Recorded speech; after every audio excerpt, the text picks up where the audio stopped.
이번 주 한 주 말씀이 굉장히 좀 무겁고 어려웠습니다. 특별히 예루살렘 성전의 멸망에 대해서 어제까지 그리고 오늘 상반 윗부분까지 다루고 그 후로는 예수님의 재림의 때 세상의 종말에 관해서 오늘 성경에서 이야기하고 있습니다. 보시니까 먼저 무화과 나무의 비유를 배우라 라고 쓰여 있습니다. 3월 달부터 잎사귀가 낳기 시작합니다. 저도 어저께 이제 윤창로 목사님이랑 길을 걷다가 나무에서 목련이 핀 걸 보게 됐습니다. 이게 활짝 피지 않았고 이제 막 피려고 준비하고 있더라고요. 그래서 날씨가 아직 추움에도 불구하고 이제 봄이 왔다라는 것들을 저희가 알 수 있었습니다. 오늘 이 무화과 나무에서도 마찬가지라는 것입니다. 3월 달과 4월 달에 잎사귀가 나기 시작하고 5월 달부터는 이제 빠르면 5월 달부터 첫 추수를 할 수 있다라고 이야기합니다. 그래서 이 무화과 나무를 볼 때 가지가 연하여지고 잎사귀가 나면 이제 여름이 시작되나 보다라고 깨달을 수 있는 것처럼 마찬가지로 자연의 이치를 보고 그 순리를 보게 되면 우리가 지금 어느 때를 왔다라고 알 수 있는 것처럼 예수님이 앞에 했던 이와 같은 일들을 볼 때 예수님의 재림이 특별히 이 본문에서는 예루살렘의 멸망이 가까이 왔다라는 것을 깨달으라라고 말씀하고 있습니다. 29절입니다. 이와 같이 너희가 이런 일, 앞에 계속적으로 말씀했던 여러 가지 일들을 보거든 인자가 가까이 곧 문 앞에 이른 줄 알라. 내가 진실로 너희에게 말하노니 이 세대가 지나가기 전에 이 일이 다 일어나리라. 그러니까 예수님의 그 제자들이 그 세대죠. 그 세대가 지나가기 전에 예루살렘의 멸망이 일어날 것이다. 31절입니다. 천지가 없어지겠으나 내 말은 없어지지 아니하리라. 다 모든 것이 쇠하여지고 없어질지라도 예수님이 선포하신 그 말씀은 반드시 성취될 것들에 대해서 이야기하고 있고 오늘 32절 가겠습니다. 그러나 그날과 그때는 뭔가 반전이 있습니다. 앞에는 예루살렘 성전의 멸망이었다면 지금부터는 예수님의 재림, 세상의 멸망에 대해서 지금 이제 언급하고 있습니다. 앞에는 반드시 이 세대가 지나가기 전에 일어날 일들에 대해서 이야기하고 있고 지금 오늘 32절부터는 그날과 그때는 아무도 모르나니 하늘에 있는 천사들도 그리고 아들 예수 그리스도도 모르고 오직 성부 하나님만 아신다라고 표현하고 있습니다. 그렇기 때문에 우리가 이 종말의 때 언제가 그날입니다. 단미선교회처럼 저희 어렸을 때 있었잖아요. 언제 휴거일이다 이렇게 해서 우리를 막 불안하게 만들고 멀쩡하게 다니던 직장을 그만두게 하고 그리고 학교도 그만두게 하고 모든 것들을 이렇게 일상을 포기하고 너의 재산을 다 바치고 하나님의 때를 준비하라고 말하는 모든 것 자체가 굉장히 비성경적이라는 것입니다. 우리는 어느 누구도 그때와 그 시간을 알지 못합니다. 그렇기 때문에 그렇게 우리를 불안하게 하고 혼란하게 만드는 것들에 대해서 주의할 필요가 있습니다.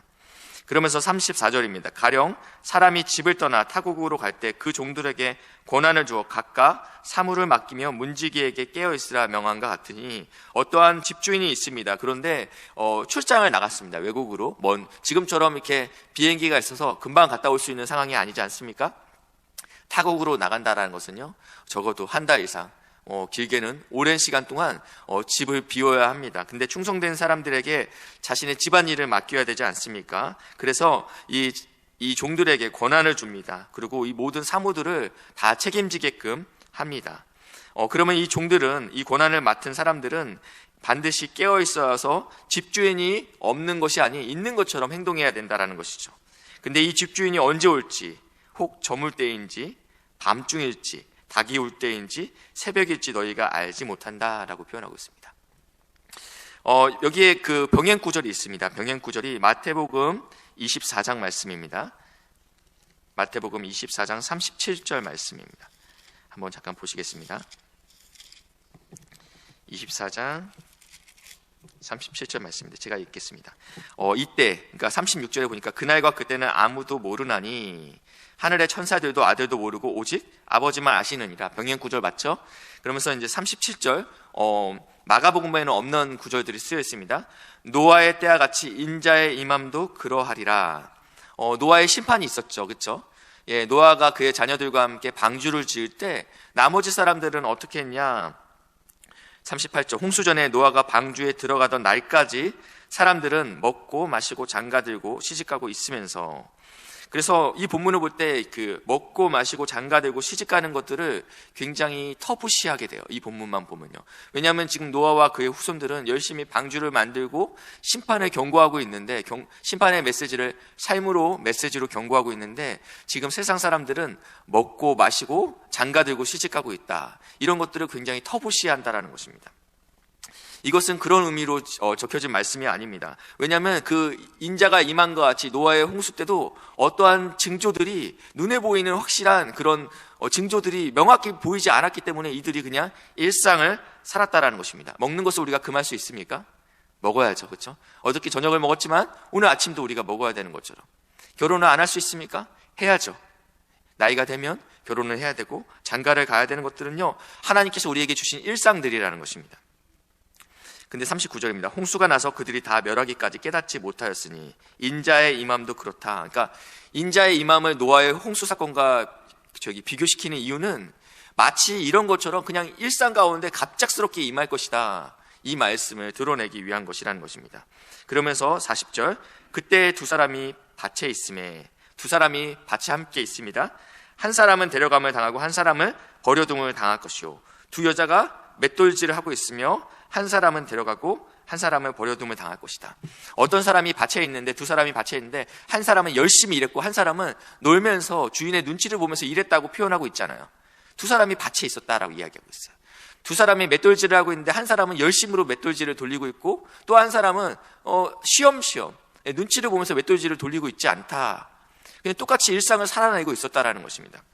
그러니까 오늘 본문의 핵심은 일상을 언제 오실지 모른다라는 거에 포커스가 있다라는 것입니다. 그렇기 때문에 우리가 가져야 될 태도가 있다라는 것입니다. 요즘은 학교가 특성화 중학교, 특성화 초등학교가 있더라고요. 저희 자녀들이 중학교를 가니까 시험을 안 봐요. 네, 왜냐하면 이제 시험의 점수가, 등수가 중요하지 않다 이거죠. 그래서 아이들을 여러 가지 다양한 체육 활동을 통해서, 문화 활동을 통해서 아이들을 양육시키고 교육시키겠다라는 교육 철학이 그 안에 있는 것 같아요. 그러니까 아이들이 시험을 보지 않죠. 그러니까 두 가지 반응이 나타납니다. 첫 번째는 시험을 안 보니까 공부할 이유가 없는 거예요. 방종이죠. 언젠가는 시험을 보지만 그 시험이 옛날에는 중간고사, 기말고사를 봤지만 이제는 기말고사 한 번 있고, 옛날에는 중학교 1학년, 2학년, 3학년이 있었지만 이제는 중학교 2학년 때부터 보고, 그러니까 1학년 때는 시험이 없는 학교 생활인 거죠. 보기에는 굉장히 행복해 보여요. 그렇죠? 시험이 없으니까 우리 아이들이 시험 스트레스에서, 공부 스트레스에서 벗어나서 올바르게 자랄 수 있겠구나 생각하는데 아이들은 두 갈래로 갈라진다는 거예요. 시험이 없구나. 시험은 있어요. 언제요? 2학년 때. 근데 1학년 때는 없기 때문에 없다고 믿는 거예요. 그러니까 더 이상 공부를 안 하는 아이들이 생기고, 또 반대파는 부모의 언젠간 시험이 있어, 지금부터 공부를 해놔야 돼, 그래서 열심히 준비하는 아이들이 있다는 거예요. 마찬가지로 지금 하나님이 반드시 오십니다. 근데 우리가 그때를 모르기 때문에 두 가지 반응이 나타나요. 첫째는 안 오셔. 오셔도 내 때는 안 오셔. 그래서 방종하는 사람들이 있고, 하나님이 언제 오실지 모르기 때문에 매일매일 삶을 하나님 앞에서 살아내는 자들이 있다는 것입니다. 이 방종하는 사람들은 어떤 사람들이냐면요, 24장 48절 말씀에 만일 그 악한 종이 마음에 생각하기를 주인이 더디 오리라 하여. 네, 언제 오실지라고 명확히 선을 그어놓지 않았잖아요.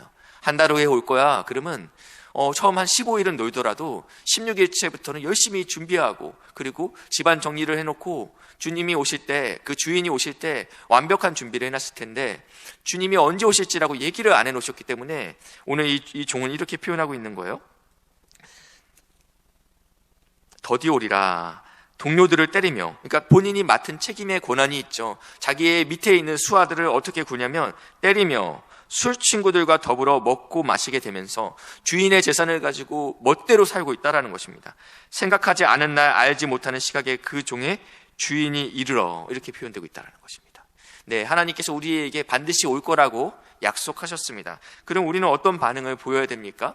네, 그때와 그 시기를 모르기 때문에 일상을 성실하게 잘 살아야 된다는 것입니다. 네. 많은 이단들은요, 종말의 때가 임하였다, 속히 임하였다, 공부 필요 없습니다, 직장 필요 없습니다, 자신이 갖고 있는 모든 재산을 갖고 들어오라고 말하고 있고, 가정도 필요 없다고 얘기해요.